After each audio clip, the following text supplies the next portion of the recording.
Épître de Paul à Tite, chapitre 1er. Paul, serviteur de Dieu et apôtre de Jésus-Christ pour la foi des élus de Dieu et la connaissance de la vérité qui est selon la piété, lesquels reposent sur l'espérance de la vie éternelle, promise dès les plus anciens temps par le Dieu qui ne ment point, et qui a manifesté sa parole en son temps, par la prédication qui m'a été confiée d'après l'ordre de Dieu notre Sauveur.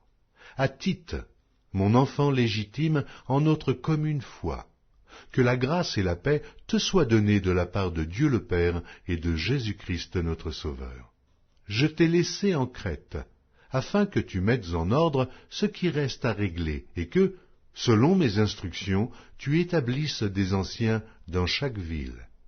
S'il s'y trouve quelque homme irréprochable, mari d'une seule femme, ayant des enfants fidèles, qui ne soit ni accusé de débauche, ni rebelle.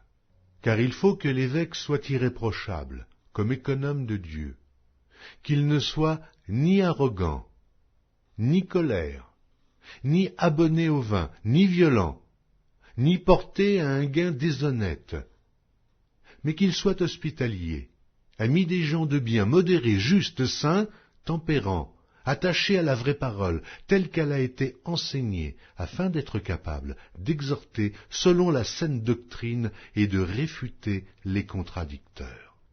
Il y a en effet, surtout parmi les circoncis, beaucoup de gens rebelles, de vains discoureurs et de séducteurs, auxquels il faut fermer la bouche. Ils bouleversent des familles entières, enseignant pour un gain honteux ce qu'on ne doit pas enseigner.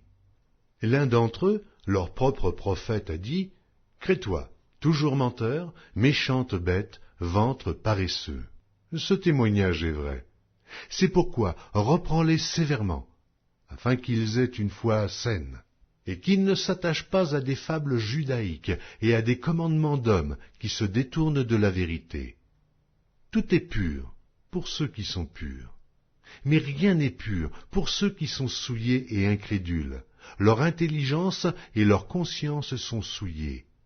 Ils font profession de connaître Dieu, mais ils le renient par leurs œuvres, étant abominables, rebelles et incapables d'aucune bonne œuvre.